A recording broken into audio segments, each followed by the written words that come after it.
Hi guys, welcome to the Synchro Skaters Club. Thanks for listening. This is crazy. We cannot believe we're talking into Yeah, microphones right now.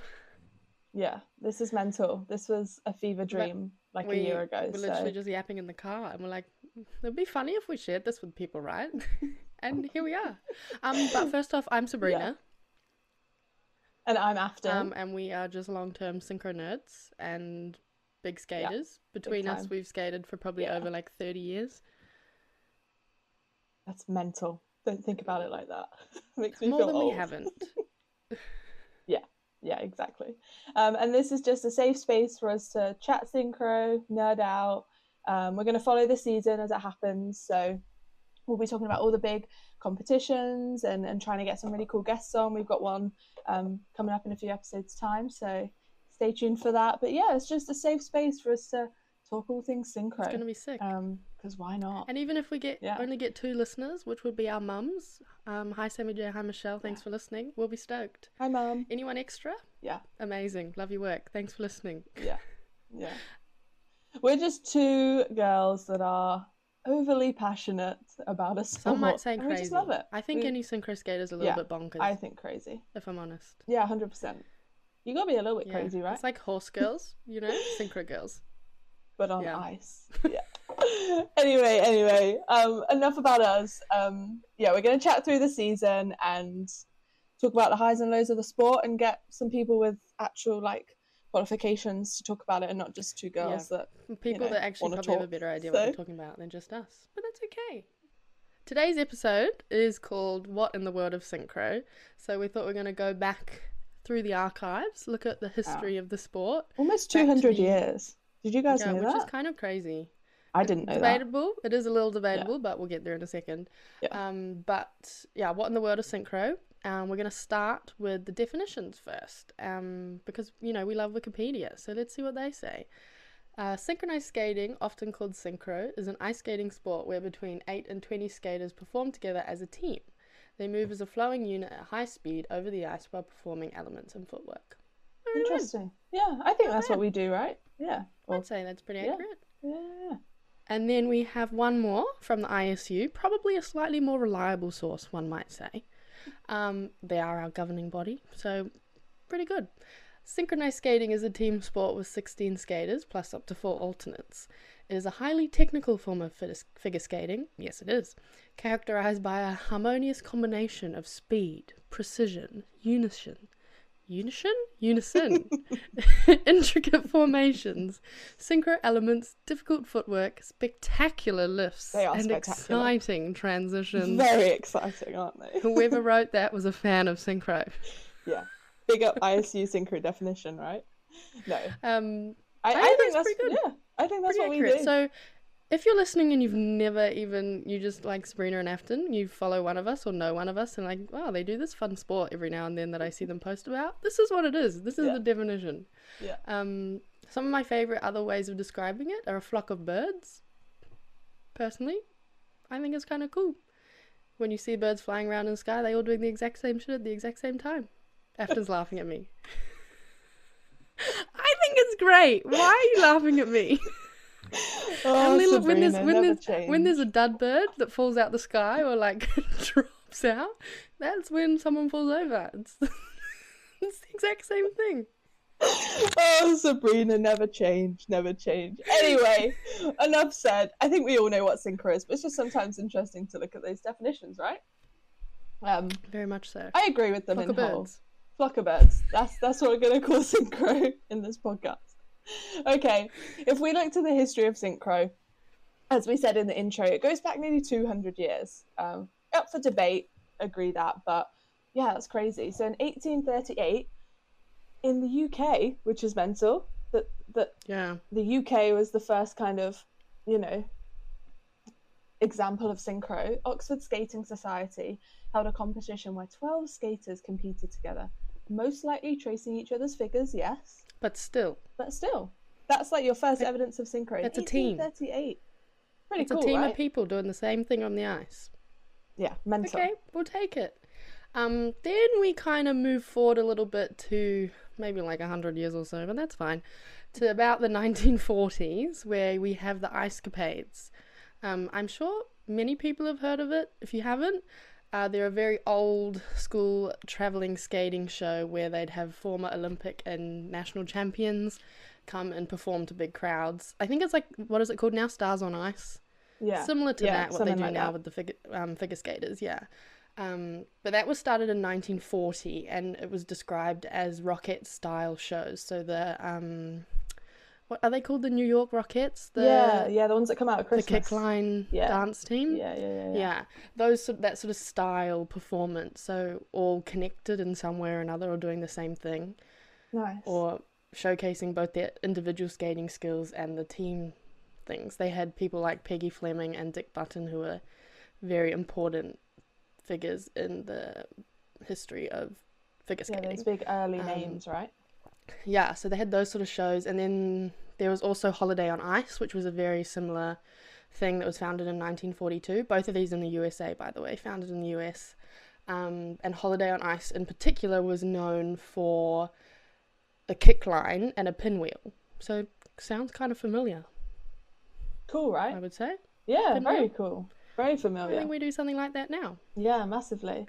And then we kind of fast forward a few more years to 1956, where we have the first. This is where it gets serious. Yeah, this is where it gets real. So we've got the first evidence of precision skating. Now, Dr. Richard Porter. I think I can relate to Dr. Richard Porter. Not the fact that he was a health department professor, but he just loves skating, right? Who doesn't? So why is Sabrina Man's really was right interested. now? So he has the Porter Classic, Michigan Porter Classic, named against him. Yeah, he kind of started off precision skating, right? Yeah, so he saw a group of girls getting ready to perform at their annual showcase, and I believe his daughters were interested in the sport, and along those lines went, that's kind of cool, maybe we should make that more than just a yearly thing, and turned it into a team of people that performed at the University of Michigan ice hockey games, which is super sick. There is a US figure skating article by Troy Schwint, I believe his name is. Sure. They have very good at the archives on their website, and he did an interview with members from the first ever Hawkettes team. Their names are Edie Patterson and Peggy Reed McDonald, and one of the quotes from that is from Edie Patterson is, "We were just more playing than anything else. It just started with a bunch of us trying to do things that we'd seen at Ice Capades." So I guess that kind of ties into the history of the Ice Capades and how they performed together, and they saw that and went, okay, that'd be kind of cool. Let's do some more of that. Yeah. So yeah, that is when the Hawkettes were born in 1956. Dr. Richard Porter created this team, and they're now a legendary team that still exists today, which is pretty bloody cool. Yeah, and they had some really cool, crazy named elements. They had things like suicide pinwheels, whiplash runways, spiral flares, spin outs, catch on the pinwheels. And a quote from Porter himself, which I find fascinating, is, "It's possibly far-fetched, but we have even wondered if competition between chorus groups might be worthwhile." I think we can all agree that, I think we can all agree Synchro is sometimes a little bit far-fetched, but it's just like, it's crazy. I think he was onto something there. I think he was onto something, and I think if he was still around today and he could kind of see what Synchro has turned into, I think he'd be like, "Oh, this is pretty cool, right?" Yeah. I think he'd be pretty impressed. Yeah, so impressed. But he coached the Hawkettes for about 21 years, and he was known as the father of synchronized skating. So I think we owe him a lot, right? I would agree. We definitely do. Moving on from Dr. Porter, we go to about 1976, and that was when the first international precision-only competition was held in Ann Arbor, Michigan, so the same place that the Hawkettes were formed. And it had 8 senior teams, 6 junior teams, and 10 novice teams from both the US and Canada, which is pretty mad. So first proper competition, 1976. Yeah, that's and mental. Then we moved to 1977, where Canadian and American judges, coaches, and team managers all came together for the first time in London, Ontario, in Canada, and that's when, I believe, according to our research, that's when they came together to create the first set of proper rules for the sport, which is cool.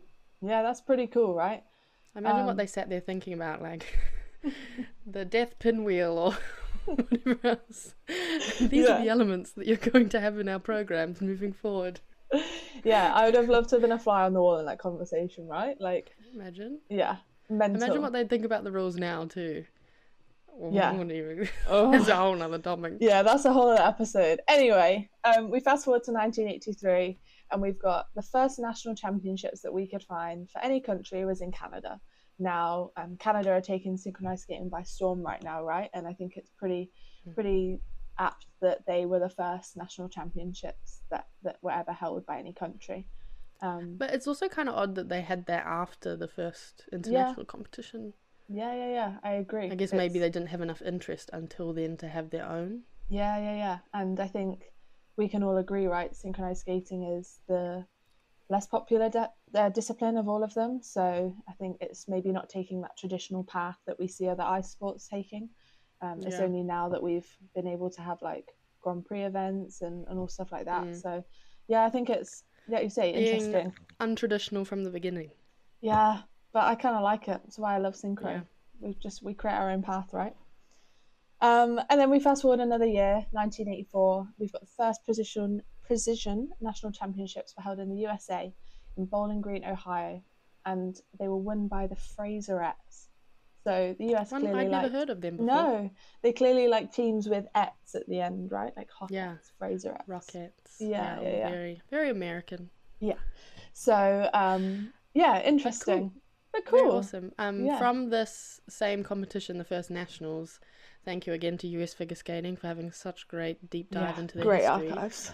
There was a 2008 interview with the coach of the then coach of the Haydenettes, Lynn Benson, and she said, "I remember the early days of the National Precision Championships. There were no short programs for the junior and senior teams.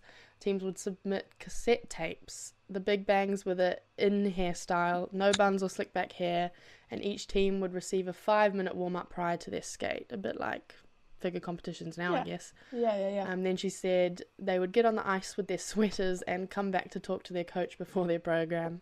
Can you imagine if we did that now? What a mental, that's mental. I mean, I like the do I like the no short programs? I like having two. Obviously, that's what skating's all about. Yeah. But I like two as well. The line that cracks me up is teams would submit cassette tapes. The big bangs or the in hairstyles. Can you imagine not doing slick back? I mean, we're seeing that now, right? We're seeing new hairstyles coming out. True. You know, gone are the days. They have brown boots too. Oh, don't even get me started on brown boots, Sabrina. Hey, I love the brown boots, and I know you don't, but that's fine. Sabrina and I have mostly very similar views, but there are a few things we disagree on in brown boots. Not for now, obviously, but back in the day, when you got brown boots, you knew you'd made senior. You're in the big leagues. Yeah. We're just going to caveat that with we like support all colour boots. Like, we're not picky. Like, we're not biased. Like, you do you. You as a team do whatever you want to do, but my personal opinion is white boots for the win. Brown boots were, very 2000s. Yeah, it's like the trends. They've like low-cut jeans, I think they were fabulous. Like low-cut jeans. They should not be brought back. But I feel they're coming back, and it worries me. It worries me. I refuse. Anyway, we're getting distracted. Sorry, moving on. We look to 1989 now to see our first international precision competition outside of North America. A big moment for the sport, right?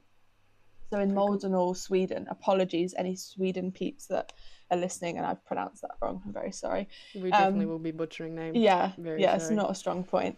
But we've got Australia, Canada, Finland, GB, Italy, Sweden, and the USA competing. So that's a really exciting event. 1989. I'd have loved to have been a fly on the wall for that event and just been there and seen it. But yeah, 1989, first international in Sweden. Pretty cool. Yeah. Then we moved to 1993, so 4 years later, and that is when officially the technical program was introduced. So what we now call the short program. I can't imagine, especially in senior, skating only one program now. No, I think we're so used to doing two. Yeah. I think it's really important to have the two. And they're so different. Yeah, different. So different. Yeah, I think it's super important that we have the two. But yeah, that's... Can you imagine cramming all the elements into one program? No. You'd be exhausted. You already are exhausted after one program. Already are. And then if we go to 1994, precision skating was officially recognised by the ISU as a competitive discipline. Super. Woo-hoo! Yeah, precision skating. Exciting moment, right? So Canada... It only took about 40 years. Oh, don't. It feels like sometimes for synchro, it just takes longer, and I don't know why. Maybe in another 40 years we'll get into the Olympics. Maybe. And you betcha I'll be coming out of retirement to skate it. I'm joking. We're just going to bide our time, if that's how long it took for them to be recognised. Yeah, valid point. What have we done? As precision, let alone synchro. Yeah. Oh, why not synchro? Anyway, Canada held the first competition to be sanctioned by the ISU as well, which again, I think we can see. Anyway, for me, I when I think about synchronized skating, I of course think about America. I think about Sweden. I think about Finland. I'm going to hold my hands up and say in the early years, I don't really think about Canada. And as we're going through this history, we can see that I'm massive. See, I'm the opposite. Really? I always, I don't know why, because I love associate Canada. synchro with Canada. No, I don't know why. Just in my head, it's not. But yeah, we can clearly see here that they're a big part of it. And that competition, the legends that our team surprise of Sweden won the gold medal.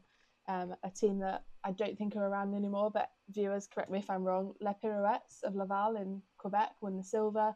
And I'm going to butcher this like I just butchered the other one. Les Itiselles. Yeah, I didn't do well in French at school. Of Charlesbourg, Quebec won the bronze. So again, Canada really being massive. French Canadians. Yeah, I'm so sorry, guys. Please, there's no offense meant by that. I'm just terrible at pronunciation. But yeah, they won the bronze. So... mental. Which is pretty good. Yeah. Then we keep on moving forward. Actually, no, we're still in 1994. I take that back. That was the first ever year that the French Cup took place in Rouen. That is pretty bloody cool. Like, as two people here that have both competed there and love that competition, say that it's been around for that long. Yeah. It's crazy. Impressive, especially because a lot of the other more current competitions, not the French Cup isn't current, but like the Mozart Cup, I think that's only been running since, I'm not exactly sure of the date, but like 2013 or something like that. It's a much newer competition. Yeah. Many of the other big ones are quite new. And then, but the same goes for the Spring Cup, which was first started in 1995 in Milan. So again, Italy, one of the precision skating forefathers, one might say. Literally. Cool. They've been there from day one. Day one. We love it. And then a real pivotal moment for the sport, the first World Precision Challenge Cup, essentially Worlds, takes place in 1996 in Boston, of course, none other than the US. We've got 17 teams from 13 countries taking part. We've got some interesting results. We've got some results that aren't surprising. We're going to go through the whole list, I think. Talk about what places. The gods that are team surprise came first, of course. Of course. Wouldn't expect anything else. Yeah, of course. They are a team that has shaped synchronized skating, right? And have such an incredible legacy. They were so, what's the word I'm looking for? Inventive. Yeah, groundbreaking. Like, everything that they did at the time, you'd be like, holy moly. Yeah. No one's done that before. You'd watch them and go, what? Yeah. They were incredible. And then we go to second and third, and we look for Les Pirouettes again, from Canada, and Black Ice from Canada. Now, correct me if I'm wrong. Black Ice? No, you go. They're still around, aren't they, Black Ice? No, I don't think so. Okay. I think when I was having a look, they did like 18 years of competitive synchro. Wow. But in my head, when I think of original precision skating and Canadian synchro, that's who I think of. Oh, okay. Because I think they were pretty influential in the sport over there, and I'm pretty sure it was Kathy Dalton that started the team. I think there was a couple other coaches involved, but she was the big name that is still around to this day. That makes synchro what it is today. Yeah. And then we go to Rockets of Finland, the mighty Rockets. You've skipped one. I did. My bad. How could I skip these? Can't forget. the one and only Haydenets, who are just to this day still incredible legends of the sport. Incredible. They came in fourth. And as I rudely skipped on to fifth place was Roquettes, who again, another team that are just legends that are still going today. Amazing. Icons. Yeah, incredible. And then we look to sixth place being Russia.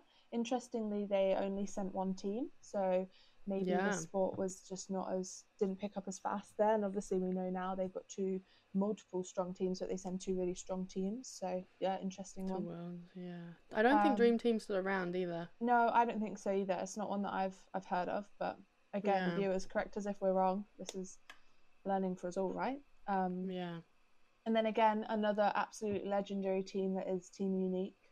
We're in seventh place. I don't have many words for them. They're just incredible. Everything they do, I love. Everything they do is just so unique. Pun intended. Their themes? Oh, don't. It's so funny. I wonder if they get sick of that joke. I would never get sick of that joke. If I were on Team Unique, I would never be sick of that joke. Yeah, that's true. That's so fair. Yeah.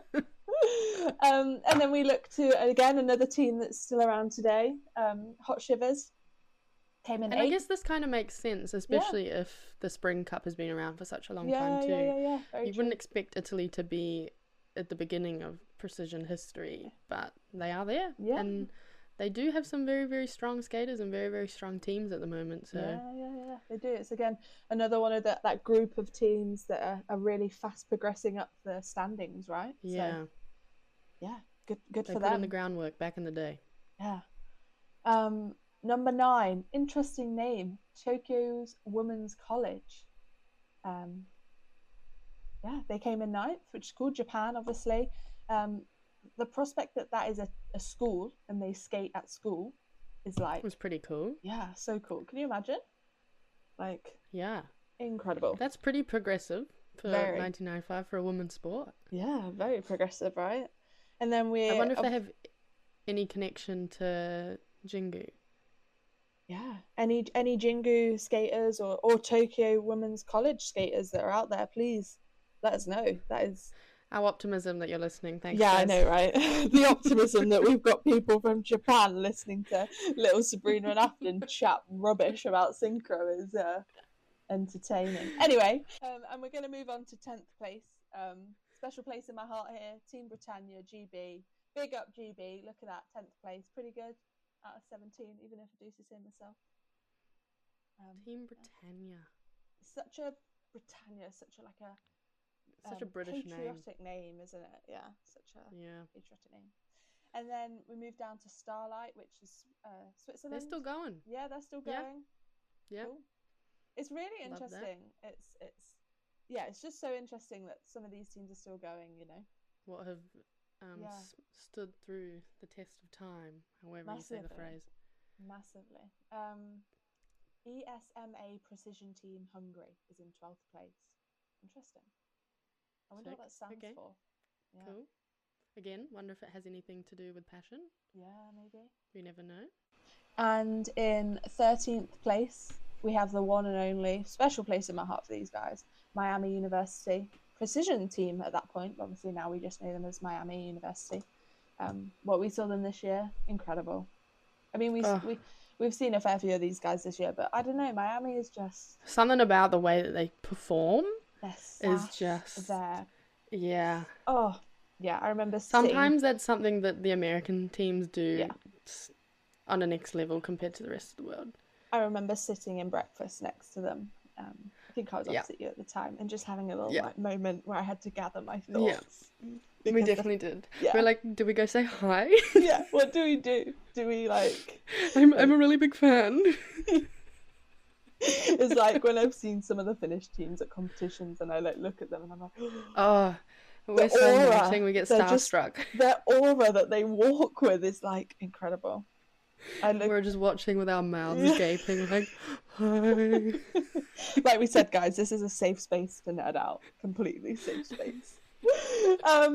Back to what we were talking about. We move on to 14th, which is Zulu from France. Again, another team that has been there from the start. Just so cool. And I even think number 15, which was is from Pistolets France. from France, they're still going, aren't they? I think so. I think they are. Yeah. I The really name think sounds they very are. familiar. Interesting that France sent 2 teams as well, right? Yes, true. And especially for 14th and 15th place. Yeah. Usually it's the top 10, isn't it? They get the 2 teams for their nation. But I guess if it's the first one, they're never going to... You can just bid to put in the teams that you want, maybe. Yeah. Very cool. And then we looked to 16th Alki from the Czech Republic, or Czechia. I'm sure that's not how we say it. Yeah, I am very sure. So apologies, any Czechia listeners, but I tried. I really do try. And then if we look to 17th place, saving the best till last, Ice Cadets from Australia. A good representative. Australia's always been there from day one. That's pretty impressive. It is, isn't it? It really is. For a very hot country. Very hot. To be in a very cold sport from day one on literally the other side of the world as well, compared to the rest of these teams. Yeah. That is pretty impressive. Very impressive. And I think of history there. More history to come, right? Because we're going to look to the judges that were there.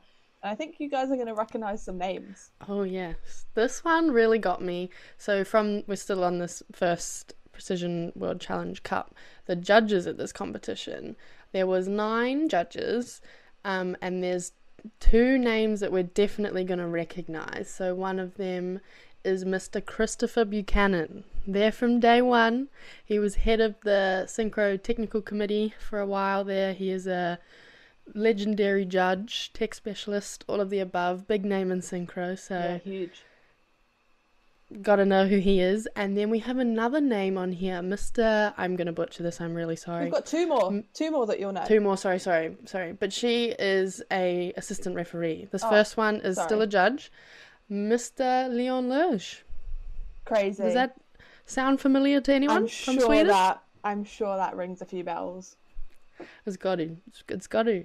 So another man that's been there since the start, a pioneer in the sport, I guess. Him and Chris and the next lovely lady we're going to talk about, Mrs. Mari Landmark from Finland.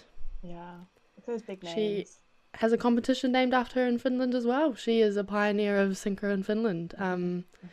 All of these big names are up there with Dr. Porter, I guess. Yeah. I mean, they've done such a lot for the sport to keep it going, so that's pretty impressive. Pretty impressive list of judges. Sorry. And we looked to what those programs look like at that Challenge Cup. What they would have been judging. Similar sort of thing, I would say. This is where we start to see Synchro as we know it. We had the short program, also called the technical program, which I would argue that is still the technical program. It's 5 elements, again, similar. This time round it had a kicking line, a manoeuvre, an intercepting manoeuvre, a circle, and a block. Now, do you think the manoeuvre is like a moves element? Maybe. Yeah, maybe, because moves were big, weren't they, back in the day? They were. Yeah. Yeah. Oh, the lines of Ina moves. Bowers. Oh my goodness.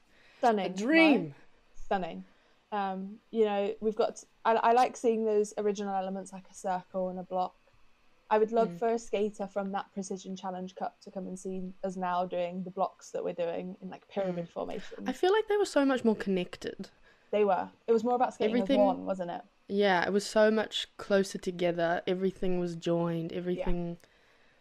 Yeah. There was just a difference to it. I mean, what we're doing today is pretty amazing, but there's something about never letting go of your teammates. There's something about that original precision skating that is just like chef's kiss kind of thing. And then if we go to the long program, also called the free program. I mean, I still call it the long program now. I'm like one of those old school people that's like, oh, it's a long now. I don't know why, it still sticks with me, but this is an interesting one. So 3 changes in rhythm, speed, or tempo. That's wild. I guess that's kind of incorporating ice dance a little bit into it. Yeah, they have a lot more specifics in the rules for their music each season.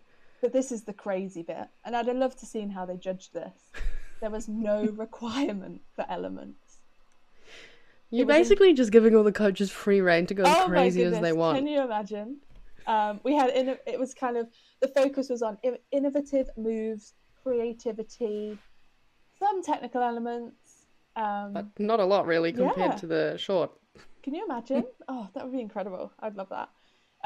But yeah, the costumes would have to assist to convey the theme, but they also must be suitable for athletic competition.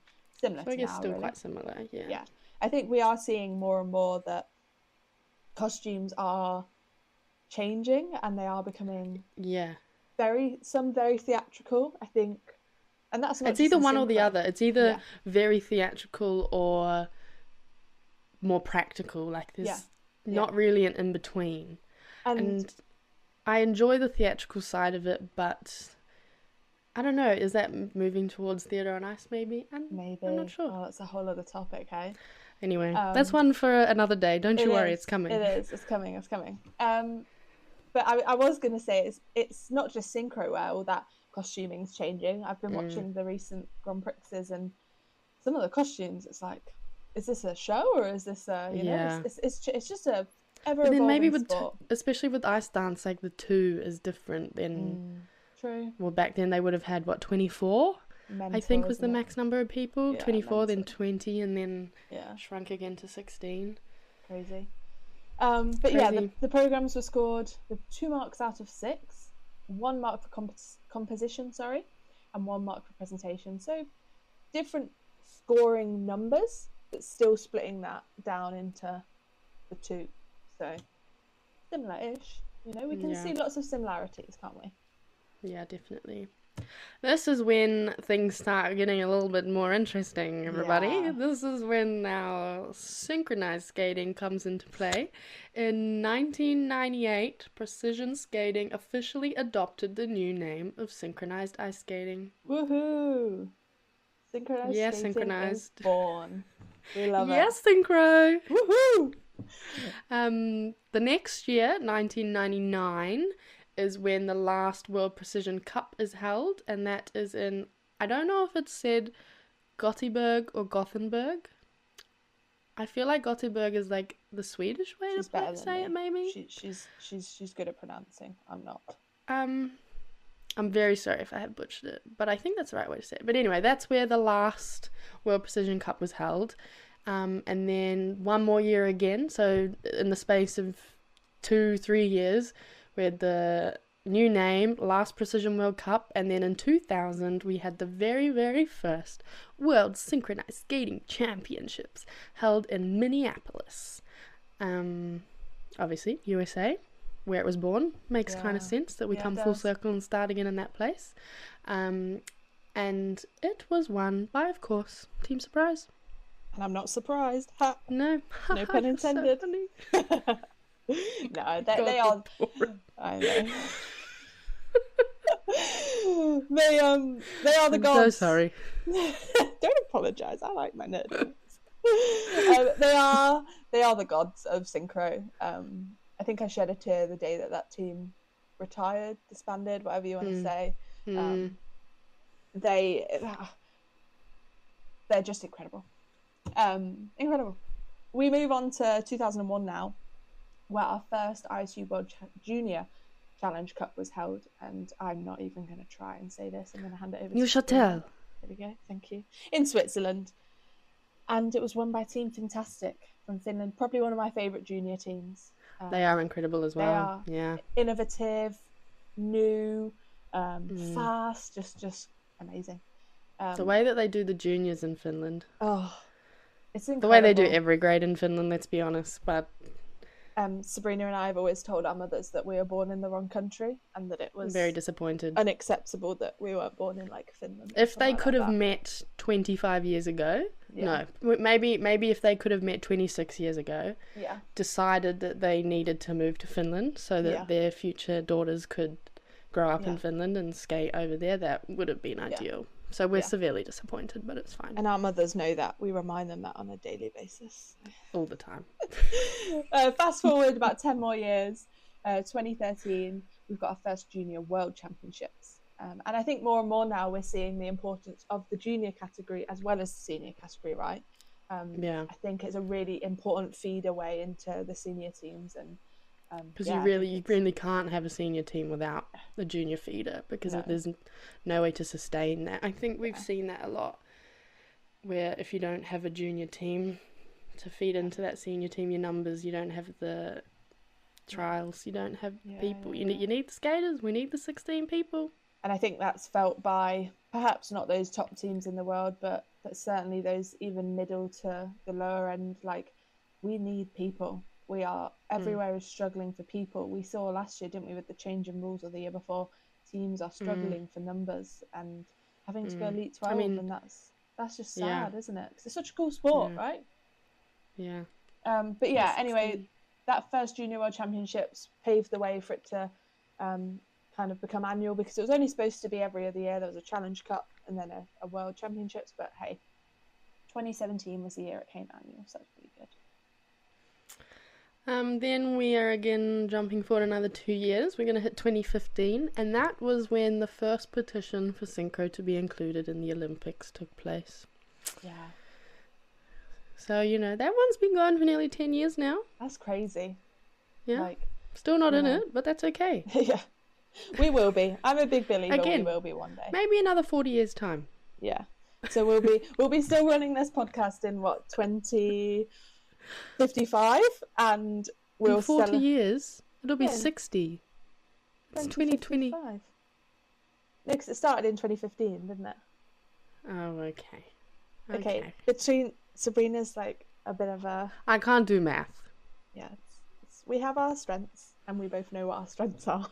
Mine is not math. Look, mine isn't maths either. But anyway, 40 years time, we're going to be running this podcast, and we're going to be sat here celebrating that it's gotten to the Olympics. Maybe, hopefully, before then. After 2015, I know both Afton and I, we've been through all of those years involved in skating ourselves, keeping up with everything, how the rules are changing, how the teams are progressing. But we get to 2024, and the most recent World Championships have taken place this year in Zagreb, Croatia. And the legends that are Les Supremes of Canada won their third title in a row. Third consecutive title. Incredible. They're gods again, just next level. A lot of gods in this sport. We do, yeah. we just call anyone that we really admire and wish that we were a god. But I guess it's pretty big history, really. Like, we've gone from 1838 to up to now 2024, which is crazy. Alrighty, so after our big dose of history from 1838 to 2024, we're going to move on to the current ISU grades. Yeah, so we've got 5. A new addition quite recently was the Elite 12 grade. Again, a topic for a whole other episode, because that is do we sacrifice skaters to get into the Olympics? But we won't go into that now. We've got senior, Elite 12, junior. I don't think we should. I don't either, but it was expensive and there's too many athletes. Yeah. But we like 16. Yeah, we're traditional synchro skaters, right? We've been in it since too long, so we like old school synchro sometimes, and that is 16 You need people. 4 group lifts. Anyway. Yeah, moving on. So we've got senior, Elite 12, junior, advanced, novice, mixed stage. Obviously, each country has its own different others, whether that's intermediate, beginner, adult, etc. Adult is such an interesting one. I don't know about any other countries. It is huge in the UK. Huge. Like, there are so many adult teams. So I think... Which is amazing, though. I feel like it gives an opportunity for every level of skater to participate in adult synchro over there. Awesome, right? But yeah, it's a very inclusive sport, and that's something that I love about it. Yeah, for sure. Then at the moment we have our big competitions. So obviously every year we have the World Championships. The next one is the big one in Finland. Oh my goodness, that is going to be next level. Any synchro competition in Finland is amazing. The last World Championships that were held there were unreal. So imagine this year's one where the competition is probably the fiercest it's ever been. Yeah. It's going to be amazing. The atmosphere is going to be incredible. So that's one to watch out for. Then obviously there's the Junior World Championships held every year now. And the Challenger Series, which actually only started in the 2019-2020 season. And I guess that was to bring Synchro more in line with the other disciplines under the ISU, where there's 5 competitions that are used for world ranking points. Kind of mirrors the Grand Prix pitch, doesn't it? Which I mentioned earlier. I meant Challenger. It just does mirror it. Yeah, where the big dogs all go to earn those points and get a good ranking, which is pretty cool. Which moves us nicely onto those world rankings. We're going to run through the countries that are kind of got the most medals, and then the teams, which is interesting, I think. We're only going to do the top 5 and top 10, but I don't know if this surprises me. The only teams that have ever got medals are those 5 countries. No other countries got a medal. That's crazy, of course. So, everyone else, you can get lost. Those 5 can have worlds by themselves because they're the ones at the top.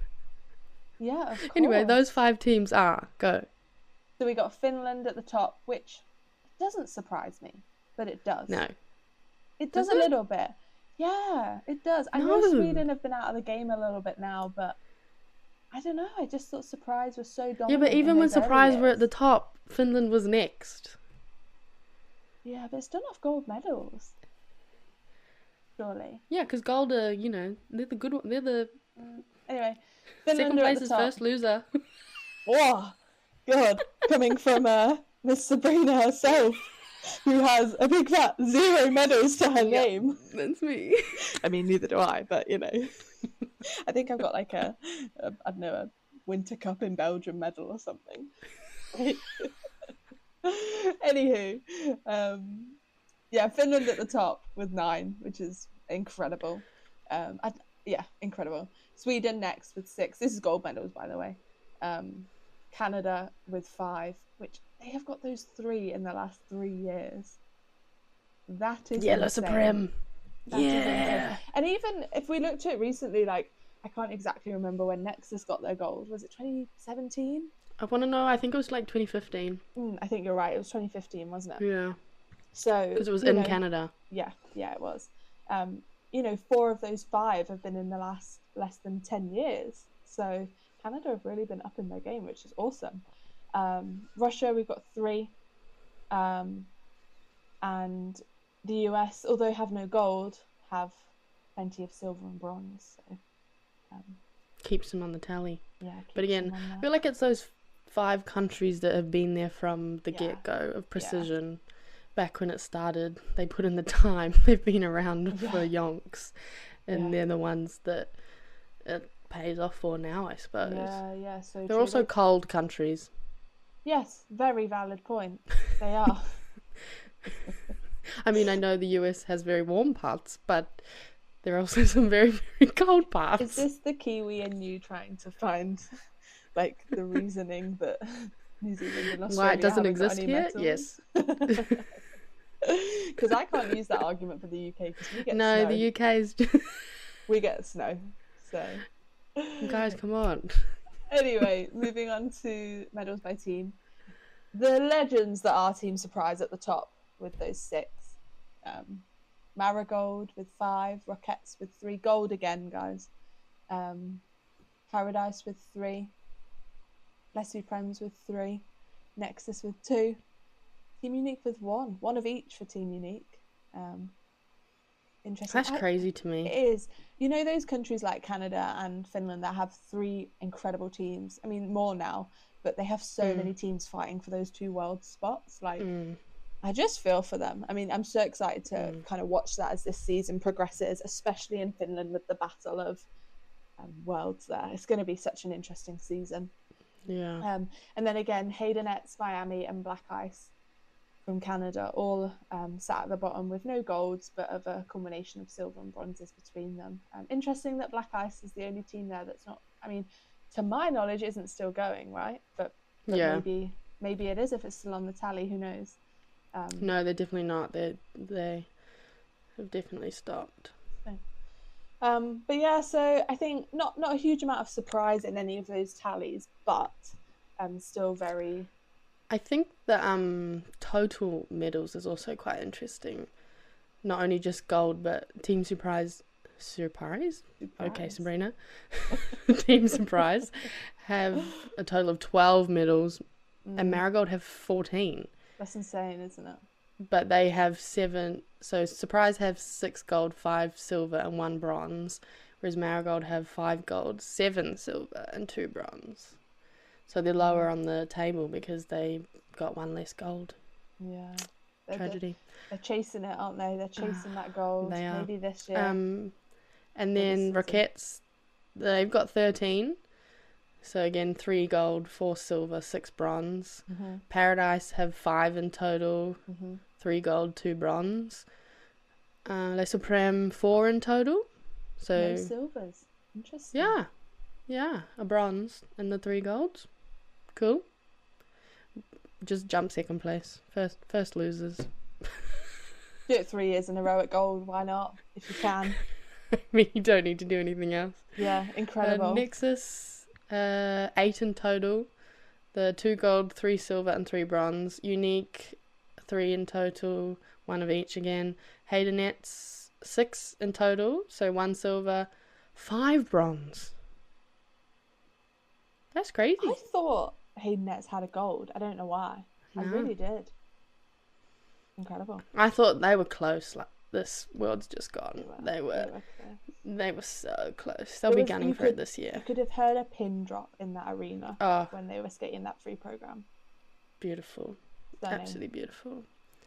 Black Ice had a total of 3, 1 silver, 2 bronze. And then Miami's got a silver. So cool. 1 altogether. Good for them, hey? Which is crazy. Yeah, pretty cool. Yeah. Nice. So that's a nice little like whistle-stop tour of what Synchro is and how it got there. I mean, many of you might already have known that. There might be people on here that don't even know what Synchro is. Who knows? There might be nobody on here. We really don't know. And we don't care because we've just got to chat about the history. Actually, our mums will be here. So, yeah, we've just got to talk about history of the sport that we love for an hour. What are we doing? We're loving it. But I think it's cool to look at, like, where is Synchro going? We mentioned, didn't we, precision to Synchro to Elite 12. Is that going to become the more dominant discipline? You know, inclusion into the Olympics with the 2014 team event. Is that going to be what, was that Synchro's spot? I don't know, like, what is it going to look like if it gets into the Olympics? As we know, it got recently denied, didn't it, for 2026 because of cost and athlete numbers. What does that mean for Synchro? Because, last Olympics, 148 people. You could have a Synchro competition. I would imagine Worlds would have a similar amount of skaters as that. Worlds would have more than that. If there's say average 20 teams with 20 skaters per team, you're looking at over 400 skaters just for Synchro. Yeah. So is it going to only include those top 5 teams? Is it going to include 10 teams? Will it be similar to that where you have to qualify with your short program? So many questions about it. So many questions. But I guess we'll see. I just think it's such a spectator sport. It's such a shame that it's not in the Olympics. But hey, a bigger topic for another day. Maybe it'll be in the history one day. Maybe. Then we've also got how it's moving forward with the elements that are being included. There's more and more figure skating elements included in Synchro now. So we're seeing jumps as levels, the individual spins.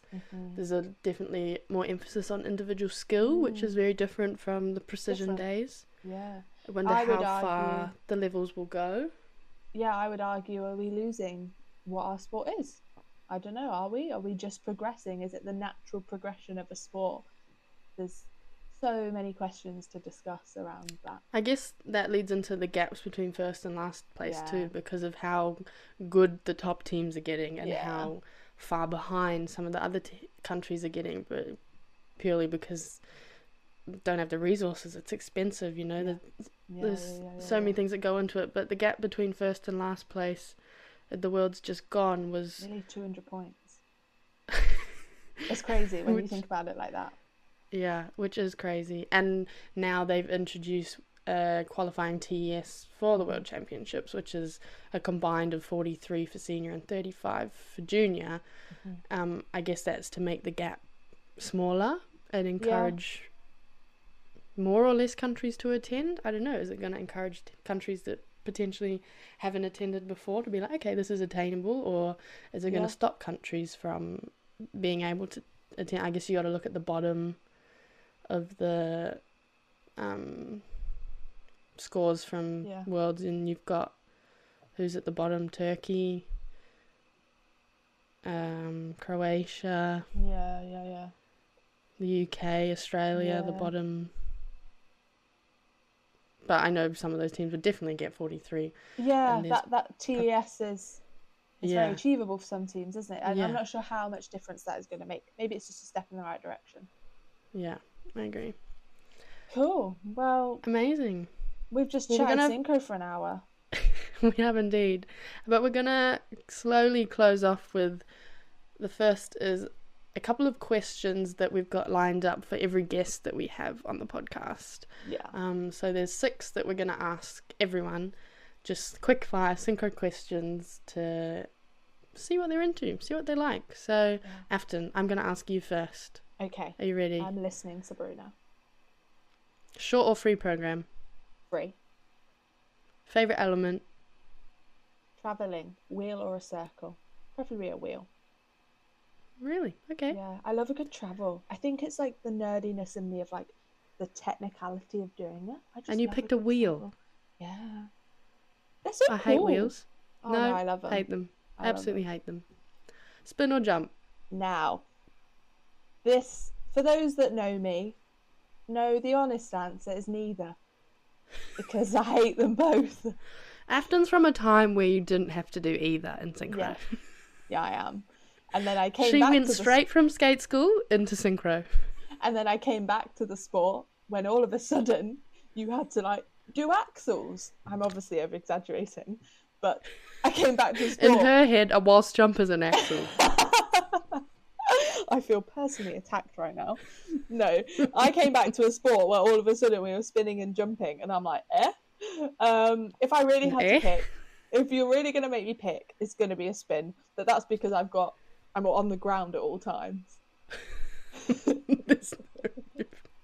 Okay, honestly, that's going to be my answer too. Favourite turn? I love a forwards outside counter. I just love a counter. You're a psychopath with some of these choices. I love a counter. Do you know why? Because I had to practice them for 2 years when I was in New Zealand, so I learned to love them. The tests that I had to do. So I love a counter. Forced. No. Okay, favourite program you've skated? Oh, this is a tricky one. But if it was like on the spot, I had to answer 2015-16, High Schools Junior, Everybody Dance Now. It was just such a crowd pleaser. It was so fun to skate. Just good vibes. Good vibes, like pumping. Yeah, just happy. Whenever that song has come on, especially if we're out in the clubs, and it comes on, you best believe after a few adult beverages, Afton Sperry is like this, doing the arms. She's up jumping around. She's having a whale of a time. Do you know how much that song comes on in clubs?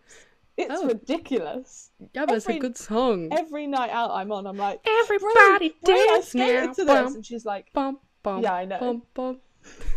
We know every time we call it. We're like, oh, here we go. Afton's off. I'm like the embarrassing grandma. We both are. It's fine. Last one. What is your favourite program of all time? Oh, what a hard question. What a hard question. Team Surprise, Mamma Mia, I Have a Dream at their last World in Sweden. Incredible. If I could have watched that live, it looked insane. They were stunning. I just love Surprise, right? They focus on power. I couldn't tell. Shut up. They focus on power and like you know, as women, to see a team, or girls, to see a team of women focusing on power and strength. And that's not me taking away from all the other beautiful teams out there, but Surprise's USP of their power is just... Anyway, your turn, Sabrina. Yeah, that's valid. Okay, good, great, here we go. Short or free? Free. It's prettier. More time to do stuff. Yeah, I agree. Favourite element? Although my fitness levels would disagree. This is a funny story. I hope Sabrina doesn't mind me sharing. I'll always remember when we went back to skating together this last season just gone. I've got no idea where this is going. And we did our first free run through of the season, and you could see just steam coming off of her head. Like, I'm a sweaty person. Yeah, she is. Anyway, favourite element. Now, I think you're psychotic for this, because I don't think I'm psychotic for liking wheels. I have never had a line called at the level we were going for, but they're just so cool. You're connected. Everything's moving. When it's done well, it's all moving nice and straight. I mean, I'm never saying I did a good line. Sabrina, what is your favourite element? A line. Weirdo. Okay, spin or jump? Spin. I do not want to leave the ground. Yeah, very we're too safe, old for that. very comfortable on the ice. I'll sit on it, but I won't jump off of it. Okay, this is so boring, what you've answered here. Favourite turn? A forward inside 3 turn. Yes! Are you in skate school? Not that there's anything wrong with skate school. No, there's something. The senior level ice skater across from me has just said their favourite turn is a forward inside 3 turn. There's something so perfect about an edgy forward inside 3 turn. A nice big lobe, a big turn with some arms and an extension. Okay. Leave me alone, you psychopath, with a forward outside counter. Just counter. Right, favourite programme you've skated then? I like all the programs I've skated, I feel. Yeah, I agree. Yeah, I did. One of my favourite musics was from 2019-2020. We skated to Piano Man, and that piece of music was just incredible. Like, that song is amazing. And the dresses. The music was just, it was beautiful. But then my mixed age team from 2016 always has a special place in my heart. Beyonce medley. So cute. Love that. Love that for you. Okay, what about of all time then? I feel like this isn't maybe it is just a cheesy answer, but it's a Laser Prem program. We love a Proud Mary, Tina Turner, the way they're all standing. Yeah. And their hips are swaying with the music, and it's going on the beat. And then when the beat drops, when the things change, and they do their little running, and the costumes, the ponytails, the curly hair. I was about to say to you, I could skate that program, but I'm going to rephrase and say I could attempt to skate that program. But what I mean is, I have watched it so many times. So many times. It is ingrained in this small brain of mine. Okay, that's a little deep dive there into mine and Sabrina's faves. Like she said earlier, we're going to be asking all of our guests those. And if there's anything else you want to find out about our guests that we're going to have on, let us know, because it's our chance to be a bit nosy, so we can ask whatever. I think I'd just like to say thank you, firstly. If you've made it this far. If you have made it this far. If you didn't get bored. If you have made it this far listening to a Kiwi and a Brit talking skating. Us blab. Wow, thank you. No, but seriously here, I haven't wiped the smile off my face for the whole hour, so thank you for listening, and thank you for following us and even being interested, because that's so nice. So thank you so much. We really appreciate it. If you've any topic ideas, any guest requests, any feedback, please be nice to us. Anything, we really just want to know what you guys want. I could really use a bit of hate. We're here to talk through the season. Throw the abuse at us. We are here to talk through the season and hopefully get some people with, like we said at the start, actual experience and qualifications on, and just nerd out and talk. So anything you want to hear from us, drop us a message, comment on our posts, whatever. We want to hear from you. Comment, like, and subscribe. Yeah, please like, comment, subscribe, and share. I am obviously joking, although that would be really nice. Plug. We want to keep doing this, please. I think this is a good time to wrap it up. Do you? Oh, wow. Yeah, I think it might be. So, Slay Queens. I'm just about to say, episodes will be released on a Sunday.